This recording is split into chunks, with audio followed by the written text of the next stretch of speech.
Chain when when तभी बोलती है गुचुएन तुम। गुचुएन कहता है मुझसे ऑफिस में मिलो, और पीछे छूट जाती है जियाओनिंग। वो भी सोच रही होती है कि ये दोनों एक दूसरे को आखिर कैसे जानते हैं। तभी दोनों एक दूसरे से बात करते हैं और पता चलता है कि चेन वेन वेन तो एक्स गर्लफ्रेंड है मिस्टर गुचुएन की। वो तभी उसे हाल चाल पूछने लगती है कि तुम्हारी हार्ट कंडीशन कैसी है। वो बताता है कि सारी चीजें अब सही हैं, पहले से बेहतर है। वो बोलती है क्या तुम अपने मन में मेरे लिए बुरा सोचते हो। और तभी हम फ्लैशबैक में जाते हैं कि आखिर इन दोनों के बीच में क्या हुआ था। दरअसल चेन वेन वेन गुचुएन की तब गर्लफ्रेंड थी जब उसका एक्सीडेंट हुआ था। वो हॉस्पिटल पहुंची, उसे गुचुएन की हालत के बारे में पता चला कि वो कितना ज्यादा क्रिटिकल है। वो बहुत ज्यादा रोई, बहुत ज्यादा घबराई और बोला कि मुझे गुचुएन से मिलना है। पर गुचुएन की माँ ने उसे गुचुएन से बिल्कुल भी नहीं मिलने दिया, ये कह के कि गुचुएन की हालत अभी बहुत क्रिटिकल है, अगर वो तुम्हें देखेगा तो शायद उसकी हालत और भी क्रिटिकल हो जाएगी, तो अभी अच्छा है कि तुम गुचुएन से ना मिलो। वो गिड़गिड़ाती ही रह जाती है, पर गुचुएन की माँ उसे मिलने ही नहीं देती है उससे। वो सारी उम्मीदें खो देती है और लास्ट में मैसेज करती है गुचुएन को कि अगर तुम्हें ब्रेकअप ही करना है तो तुम सामने से मुझे बोल क्यों नहीं सकते, कम से कम मुझे लास्ट गुड बाय तो कह दो। मैं तुमसे बहुत प्यार करती हूँ, पर मुझे अपने फ्यूचर के बारे में भी सोचना है, अपनी लाइफ के बारे में भी सोचना है। तुम अगर गुड बाय नहीं कह पा रहे हो तो मैं तुम्हें गुड बाय कहती हूँ। तुम अगर गिव अप नहीं कर पा रहे हो तो मैं गिव अप करने का चांस देती हूँ, और आज के बाद हमारे बीच में कुछ भी नहीं रहेगा। ये मैसेज भेजा होता है चेन वेन वेन ने गुचुएन को, जिस टाइम पे गुचुएन का हार्ट ट्रांसप्लांट हुआ होता है। गुचुएन इस मैसेज को पढ़ता है और वो भी अपना दर्द छुपा नहीं पाता, वो भी रोने लगता है, पर इस हालत में वो कुछ भी नहीं कर सकता था। यहाँ तक कि वो चेन वेन से भी नहीं मिलता। वो तभी बताने लगती है कि मैंने बहुत कोशिश की तुमसे बात करने की, तुम्हें समझने की, पर तुम कभी भी मेरे सामने ओपन अप नहीं हुए। फिर मुझे एप्लीकेशन आ गया फोटोग्राफी यूनिवर्सिटी से और मैं सेलेक्ट हो गई, तो मैं ये कंट्री को छोड़कर वहाँ चली गई फोटोग्राफी सीखने के लिए। वो बोलती है क्या तुम सच में मेरे लिए बुरा नहीं सोचते अपने मन में। गुचुएन कहता है कि नहीं, क्योंकि तुम ऐसे ही गायब नहीं हो गई, कम से कम तुमने मुझे मैसेज करा और फिर तुमने मुझे गुड बाय बोला, तो मैं ज़्यादा बुरा फील नहीं करता हूँ। चेन वेन वेन बोलती है मुझे ये सुन के राहत मिल रही है कि हमारे बीच में कोई भी डिफरेंसेस नहीं है। अगर तुम्हें अनकंफर्टेबल लग रहा है तो मैं किसी और कंपनी से बोल दूंगी मेरा फोटोग्राफी एग्जीबिशन डिज़ाइन करने के लिए। वो कहते हैं नहीं नहीं, ऐसी कोई ज़रूरत नहीं है, क्योंकि तुम्हारा प्रोजेक्ट मैं हैंडल नहीं कर रहा हूँ, बल्कि जियाओनिंग और सुमेनली करेंगे। तुम्हें कोई भी हेल्प चाहिए तो उनसे ज़रूर मांग लेना। तभी चेन वेन वेन स्माइल करते हुए कहती कि मुझे डिस्काउंट तो मिलेगा ना। और इनकी ये सारी बातें सुमेनली चुपचाप से सुन रही होती है। जैसे चेन वेन वेन कैबिन से बाहर आती है, वो जियाओनिंग से बोलती है कि तुमने बिल्कुल सही आदमी को सिलेक्ट किया है और तुम्हें ब्रेव होकर अपनी फीलिंग्स एक्सप्रेस कर देनी चाहिए। तभी वहाँ पे सुमेनली आती है और वो बहुत ही स्वीटली बात कर रही होती है चेन वेन वेन से। वो उसे अपने साथ खाना खाने को भी इनवाइट करती है। दोनों बैठते हैं और सुमेनली बोलती है मैं डायरेक्टली पूछती हूँ क्या आप मिस्टर गू की एक्स गर्लफ्रेंड है। वो बोलती है हाँ। सुमेनली तभी बताने लग जाती है कि मुझे इस ऑफिस में गुचुएन के साथ 6 से 7 साल हो गए हैं, पर अभी तक का वो कभी भी किसी के भी प्यार पे नहीं पड़े। मुझे ये लगता था कि उनकी एक्स गर्लफ्रेंड ने उनका बहुत बुरा दिल तोड़ा है, इसलिए वो शायद नेक्स्ट रिलेशनशिप में नहीं आ पा रहे हैं। पर मैं आपको देख के ज़रूर कहूँगी कि गुचुएन का टेस्ट बहुत ज़्यादा अच्छा था। चेन वेन वेन बोलती है कि मुझे ज़्यादा फ्लैटर करने की ज़रूरत नहीं है, ज़्यादा तारीफ मत करो, मैं समझ रही हूँ कि तुम्हारा क्या मतलब है। तो मैं भी सीधे सीधे पॉइंट पे बात करती हूँ। तुम्हें गुचुएन कभी भी नहीं चुनेगा। तुम एक घमंडी और चालाक लड़की हो और तुम जैसी लड़की से गुचुएन कभी भी प्यार नहीं करेगा।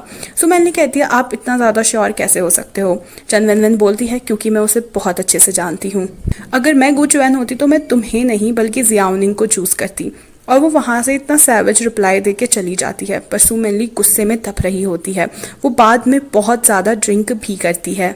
इधर जियाओनिंग जब गुचुएन को घर के लिए ड्राइव कर रही होती है, उसके दिमाग में अभी भी वही बात घूम रही होती है जो चेन वेन वेन ने कहा है कि तुम्हें ब्रेव होकर अपनी फीलिंग्स एक्सप्रेस कर देनी चाहिए। और गुचुएन देखता है कि ये फिर से परहोसी से क्यों ड्राइविंग कर रही है। फाइनली जब वो उनके घर पहुंचते हैं, जियाओनिंग हिम्मत करके गुचुएन से बोलने ही वाली होती है आए कि इतने में उसे कॉल आता है। ये कॉल और किसी का नहीं सुमेनली का होता है। वो उसे बोलती है कि तुम्हें क्या लगता है चेन वेन वेन अचानक से तुम्हारे सामने आ गई, तुम्हारी फोटो खींचने लग गई, फिर वो अचानक से तुमसे दोबारा मिली और फिर अचानक से तुमसे बोला कि मेरी फोटोग्राफी एग्जीबिशन में हेल्प करो। तुम्हें क्या लगता है कि ये सारी चीज़ें अचानक से हुई हैं, ये डिस्टाइंड नहीं है। दरअसल ये सारा प्लान था चेन वेन वेन का तुम्हारे तक का पहुंचने के लिए और तुम्हें दोस्त बनाने के लिए। तुम्हें नहीं लगता तुम्हारे और उसके स्टेटस में काफ़ी ज़्यादा डिफरेंस है। किसी भी चीज में देखा जाए तो तुम चेन वेन वेन से बहुत ज्यादा नीचे हो। आखिर वो तुम्हें दोस्त क्यों बनाएगी? दरअसल वो गु चुएन की एक्स गर्लफ्रेंड है और तुम बस एक जरिया हो उन दोनों के बीच में खोया हुआ रोमांस पैदा करने के लिए। तुम्हें लगता है वो तुम्हारी सच्ची दोस्त है? ऐसा बिल्कुल भी नहीं है। गु चुएन तभी आगे आता है और बोलता है कि तुम्हें क्या कहना था। वो ये बहाना करती है कि उसकी आंटी का कॉल आया और वो जल्द ही घर आ जाएगी। ये सुनते ही वो कुछ भी नहीं बोल पाती गु चुएन से और वहां से भाग के चली जाती है। गु चुएन जब अपना दिल चार्ज करने के लिए बैठता है वो सोचता है कि आखिर जियाओनिंग क्या बोलना चाहती थी जो उसने मुझे नहीं बताया, और वो फिर से चार्ज होने लग जाता है। दूसरी तरफ जियाओनिंग सीधे पहुंचती है ज़ाओयेन के पास और उसके गले लग के खूब ज्यादा रोने लगती है। वो उसे कुछ भी नहीं बताती, बस सिर्फ रोने लगती है। इतने में ज़ाओयेन अपने फ़ोन पे स्टेटस देखती है चेन रेन का और उसने लिखा होता है कि मुझे कुछ भी बोलने की ज़रूरत नहीं है, इस बॉटल में सब कुछ है जो सारी चीज़ें ख़त्म कर देगा। वो बहुत डर जाती है कि ये ऐसे सुसाइडल से पोस्ट क्यों डाल रहा है और वो कहती है मैं बस थोड़ी देर पे आती हूँ और जियाओनिंग से एड्रेस पूछ के चेन रेन के पास चली जाती है। जियाओनिंग जब घर पहुंचती है उसका रोता हुआ मुंह देख के उसकी आंटी पूछती है कि तुम्हें क्या हो गया। उसका भी रोना निकल जाता है। वो गले लग के बोलती है आंटी मुझे ना प्यार में धोखा मिल गया जो अभी तक का स्टार्ट भी नहीं हुआ था। वो बोलती है कौन था वो? तभी वो कहती है कि मैं उसे बहुत एडमायर करती हूँ। उसकी आंटी सोचती है अच्छा ये कोई आइडल के बारे में या कोई एक्टर के बारे में बोल रही है शायद। बोलती है अरे ऐसी फैंटेसी में मत जी, ये सारी चीज़ें तो बस होती रहती हैं। और ये सुन के वो अंदर चली जाती है, खुद को मिरर में देखती है और कहती है सारी चीज़ें ठीक हो जाएगी, घबराने की कोई ज़रूरत नहीं है, और अपने आप को बहुत मुश्किल से संभालती है। ज़ाओयेन यहाँ जब पहुँचती है चेंगरेन के रूम पे तो चेंगरेन बाहर आता है नहा के टॉवल लपेट के। वो अपने शरीर को ढक रहा होता है कि उसका टॉवल ही नीचे गिर जाता है और वो बहुत ही ज़्यादा शर्मिंदा हो जाता है। वो फिर से ज़ाओयेन से माफ़ी मांगने लगता है कि जो मैंने स्टेटस डाला था वो बस जोक था, एक्चुअली वो तुम्हें दिखाने के लिए था कि तुम मेरी कितनी केयर करते हो, मेरे दिल में भी तुम्हारे लिए बहुत ज़्यादा जगह है, क्यों ना हम एक रिलेशनशिप स्टार्ट करें। पर ज़ाओयेन बोलती है तुम ना बहुत अच्छी एक्टिंग करते हो, तुम एक्टिंग करियर में क्यों नहीं ट्राई करते, वैसे भी तुम बहुत विल्ले बैठे रहते हो। वो फिर भी उसे रोकने की कोशिश करता है पर वो उसे ही उसके ही रूम के बाहर बंद कर देती है। फिर वो उसे खोलने को कहता है कि प्लीज़ ज़ाओयेन कम से कम दरवाज़ा तो खोल दे प्लीज़ प्लीज़। इतने में वो बाहर आती है और चेंगरेन उसके पैर पकड़ के उससे दोबारा से माफ़ी मांगने लग जाता है कि आज के बाद मैं ऐसा कुछ भी नहीं करूँगा, प्रॉमिस प्रॉमिस, प्लीज़ मुझे माफ़ कर दे, प्लीज़ माफ़ कर दे मुझे। और ज़ाओयेन सोचती है यार ये क्या करूँ मैं इस लड़के का, और वो उसको दोबारा से उसके ही रूम के बाहर बंद कर देते। वो बेचारा तो वहीं पे सो जाता है। तभी वो चुपचाप से उस रूम से बाहर निकलती है और बेचारी चेंगरेन को ज़मीन पे ही सोता हुआ छोड़ जाती है। जियाओनिंग भी पहुंचती है दोबारा से गु चुएन को ऑफिस पहुंचाने के लिए और ड्राइविंग करते वक्त गु चुएन देखता है कि फिर से परहोश बनी हुई है। वो पूछता है कि आजकल तुम बहुत ज़्यादा होश उड़ी हुई लग रही हो, कि तुम्हें हुआ क्या है, तुम ढंग से ड्राइविंग भी नहीं कर पा रही हो।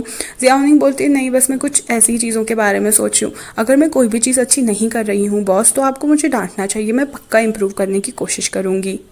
पर जब वो उसे ऑफिस में जाके देखता है वो अपने टेबल में बैठ के फिर से ख्यालों में खोई होती है। जब वो उसे कैंटीन में देखता है उसको फिर भी होश नहीं होता और बाद में तो वो अकेले खड़े होके स्नैक्स खा रही होती है।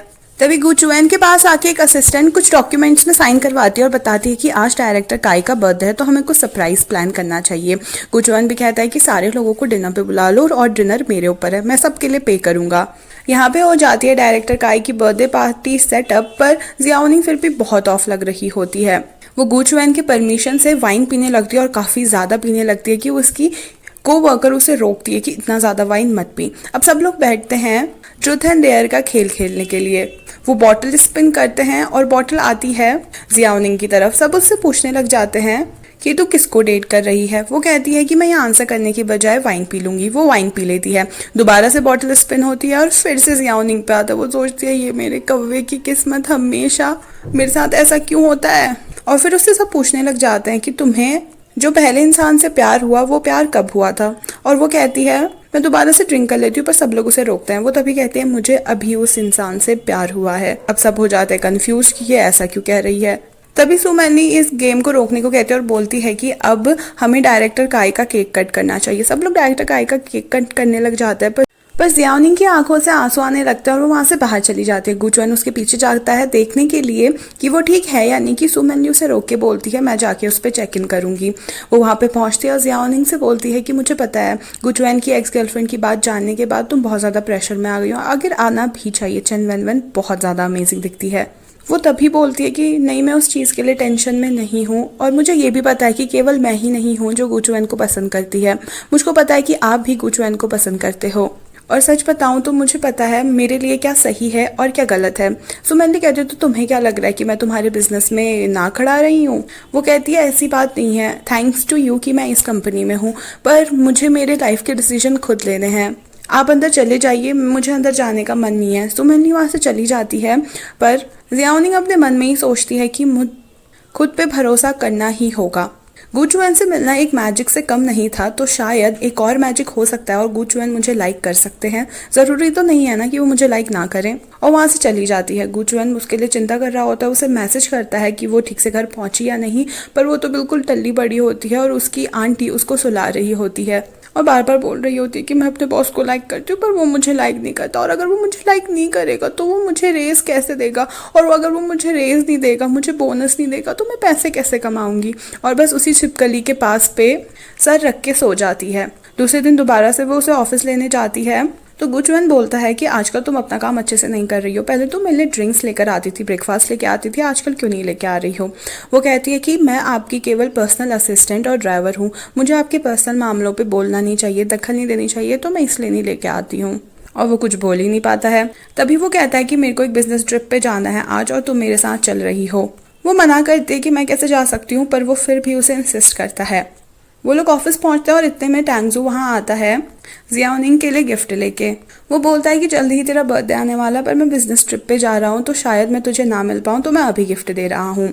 और ये सारी चीज़ें गुचुएन अंदर से देख रहा होता है।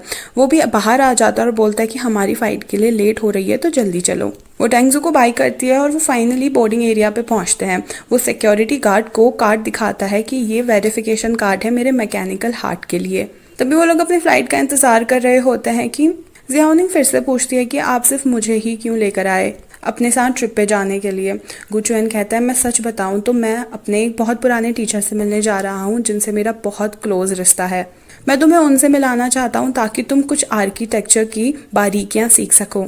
वो फाइनली उस जगह पे पहुंचते हैं और उसके टीचर से मिलते हैं, मिस्टर वैंग। और मिस्टर वैंग उनकी काफ़ी तारीफ कर रहा होता है कि अब तो तुम बिग बॉस बन चुके हो, तुम्हारे पास अब असिस्टेंट भी हैं। तभी दोनों अंदर जाते हैं और फोटोग्राफ्स देख रहे होते हैं। इतने में ही जियाओनिंग एक फ़ोटो फ्रेम उठाती है और बोलती है सर ये ना मैं हूँ और ये मेरे पापा हैं, पर मेरे और मेरे पापा की फ़ोटो यहाँ कैसे। मिस्टर वैंग तभी कहते हैं क्या तुम गुआंगडो की बेटी हो, और वो कहती है हाँ। मिस्टर वैंग बताते हैं कि गुआंगडो मेरा एक स्टूडेंट हुआ करता था और वो बहुत ही ज़्यादा एक्सीलेंट था इन सारी चीज़ों में। अपने पापा की तारीफ सुन के जियाओनिंग की आंखों में आंसू आ जाते हैं। वो तभी पूछने लगती है कि मेरे पापा क्या हैंडसम थे अपने ज़माने में। मिस्टर वैंग बताते हैं हाँ वो बहुत हैंडसम थे और सारी लड़कियां ना उनके पीछे पड़ी रहती थी। जियाओनिंग कहती है पर उन्होंने मेरी माँ को ही चुना। फिर मिस्टर वैंग एक बुक निकालते हैं जिसमें उन्होंने अपनी सारी आर्किटेक्चरल सीक्रेट्स लिखे होते हैं। वो उस बुक को जियाओनिंग को दे देते हैं और बोलते हैं आज से तुम इसे संभालना, इसमें तुम्हारे पापा ने भी बहुत सारे आइडियाज़ दिए हैं। पर गुचुएन कहता है कि आज तक का मैंने ये बुक कभी भी नहीं देखी, आप कितने ज़्यादा पार्शल हो, आप क्यों जियाओनिंग को ही पहली मीटिंग में ये बुक दे रहे हो। और फिर दोनों स्माइल करने लगते हैं। पर गुचुएन इन दोनों की बॉन्डिंग देख के काफ़ी ज़्यादा खुश होता है। बाद में जियाओनिंग और गुचुएन वॉक पे जाते हैं और गुचुएन बोलता है कि मुझे ना आइसक्रीम खाने का मन है। जियाओनिंग वैसे ही करती है, उसके लिए आइसक्रीम लेके आती है और अपने लिए दूसरा फ्लेवर लेकर आती है। वो बोलता है ये कौन सा फ्लेवर है। जियाओनिंग तभी कहती है ये ना नया फ्लेवर है, क्या आप टेस्ट करोगे। और फिर वो आइसक्रीम पीछे कर लेती है क्योंकि उसे रियलाइज़ होता है कि अरे मैं तो अपनी झूठी आइसक्रीम खिलाने वाली थी। पर गुचुएन उसका हाथ पकड़ के ज़बरदस्ती उसकी झूठी आइसक्रीम खा लेता है। और अब जियाओनिंग सोचती है क्या ये इनडायरेक्ट किस है, क्या क्या बॉस ने मुझे किस की है इनडायरेक्टली, पर अब मैं क्या बोलूँ। ओह भगवान, मैं मुझे कुछ टॉपिक लाना चाहिए, मैं क्या बोलूँ। और तभी वो बोलने लग जाती है कि आप ना जवानी में बहुत ज़्यादा हैंडसम दिखते थे, आपके पीछे काफ़ी सारी लड़कियां पड़ी होंगी है ना। और फिर वो कहती है हे भगवान जियाओनिंग तू क्या कह रही है, तू क्या बोल रही है, ये नहीं बोलना था। वो जो है तभी क्लियर करते हुए बोलता है कि हाँ पढ़ी तो थी, पर मेरी उस टाइम पे गर्लफ्रेंड थी और वो गर्लफ्रेंड थी chain when when. Chain when when और मैं स्कूल के टाइम पे रिलेशनशिप में आए थे और जब हम कॉलेज गए तो हम अलग अलग कंट्रीज़ में हमें कॉलेज मिला था। हमने लॉन्ग डिस्टेंस रिलेशनशिप मेंटेन किया, पर मेरी लाइफ पे कुछ इंसिडेंट्स होने की वजह से हमारा ब्रेकअप हो गया और फिर हमने उसके बाद कभी भी बात नहीं की और अब इस चीज़ में फुल स्टॉप लग चुका है। अच्छा हुआ तुम उसे मेरे ऑफिस ले आई, वरना हमारे बीच में काफ़ी सारी मिसअंडरस्टैंडिंग्स रह जाती। ये बात सुन के जियाओनिंग के मुंह पे हल्की सी तो स्माइल आ ही जाती है कि इन दोनों के बीच का रिश्ता खत्म हो गया और चेन वेन वेन मुझे शायद यूज़ नहीं कर रही थी। वो तो भी कहती है बहुत ये सारी चीज़ें बहुत अजीब नहीं है कि मिस्टर वैंग के स्टूडेंट मेरे पापा थे और आप भी मिस्टर वैंग के स्टूडेंट थे और हम दोनों ही किसी ना किसी पॉइंट पे मिस्टर वैंग के घर आए हैं और फिर मैं तुम्हारी सेक्रेटरी बन गई और आप मेरे बॉस बन गए, है ना। इतने में वो दूर पे एक बिल्ली देखती है, उसे उठाकर बोलती है लगता है इसका कोई भी ओनर नहीं है, ये बेचारी अनाथ है, बॉस क्यों ना आप इसे अडॉप्ट कर लो। वो बोलता है मुझे ऐसे फर वाले एनिमल्स बिल्कुल भी पसंद नहीं है। वो कहती है प्लीज़ बॉस आप ना बहुत ज़्यादा दयालु हो, तो आप प्लीज़ इसे अडॉप्ट कर लो, पर हम इसका नाम क्या रखें। हाँ, हमने इसे ना आइसक्रीम खाते हुए देखा था, तो आज से हम इसका नाम आइसक्रीम रख देते हैं। और ये उसे जबरदस्ती गुचुएन पे चिपका देती है। गुचुएन भी इसे घर लेकर जाता है, उसका ख्याल रख रहा होता है और ये भी सोचता है कि इसको देखने के बहाने कम से कम जियाओनिंग मेरे रूम पे ज्यादा आया करेगी। वो दूसरे दिन गुचुएन को लेने जाती है तो गुचुएन बोलता है कि आइसक्रीम ना बिल्कुल अच्छे से खाना नहीं खा रही है, शायद उसको कुछ हो गया है। जियाओनिंग बहुत ज्यादा घबरा जाती है, वो अंदर जाकर देखती है और कहती है अगर इसको कुछ हुआ है तो ये इतना ज्यादा हैवी क्यों लग रही है, अगर इसका पेट खराब हो रहा है तो ये खाना कैसे खा रही है और इतनी हैवी कैसे हो गई है, और ज्यादा हेल्दी हो गई है सर। और यहाँ पे से पता चल जाता है कि गुचुएन बस जियाओनिंग को अंदर बुलाना चाहता था। वो बोलता है मैं आइसक्रीम को बहुत अच्छे से रखता हूँ, यहाँ तक कि मैंने ना उसके लिए घर भी बनाया है। वो जाके देखती है तो उसने उसके लिए बहुत अच्छा कैबिनेट बनाया होता है। वो कहती है पर बॉस आपने ना सारी पिंक चीजें क्यों रख रखी है यहाँ पे। वो बोलता है क्योंकि आइसक्रीम लड़की है ना। जियाओनिंग कहती है नहीं आइसक्रीम लड़की नहीं, आइसक्रीम तो लड़का है। वो बोलता है आइसक्रीम लड़का है, मुझे तो लड़की लगा था। इतने में उसे कॉल आता है और उस साइड से बोल रहे होते हैं कि हम जिन एंड अवार्ड सेरेमनी के तरफ से आपको कॉल कर रहे हैं कि आपको कोई ईमेल नहीं मिला। वो तभी ईमेल्स खोल के देखता है तो उसने जिन एंड अवार्ड जीत लिया होता है, जिसके लिए वो इतने सारे सालों से मेहनत कर रहा था और इंतजार कर रहा था, पर उसके मुंह पे बिल्कुल भी खुशी नहीं दिखाई दे रही होती है।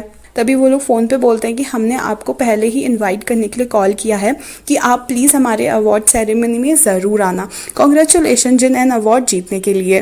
गुचुएन कहता है हाँ ठीक है मैं ज़रूर आऊँगा और फ़ोन कट कर देता है, पर वो बिल्कुल भी खुश नहीं लग रहा होता। आखिर उसने इतना प्रेस्टिजियस अवार्ड जीता होता है जिसके लिए वो इतनी मेहनत कर रहा था, फिर उसके मुँह पर बिल्कुल भी खुशी क्यों नहीं है। और यहीं पे इस पार्ट का एंड हो जाता है। अगर आप और भी क्यूरियस हैं गुचुएन और जियाओनिंग की कहानी में तो सब्सक्राइब कर लीजिए ताकि नेक्स्ट पार्ट आप बिल्कुल भी मिस ना करें। Thank you so much for watching, bye bye.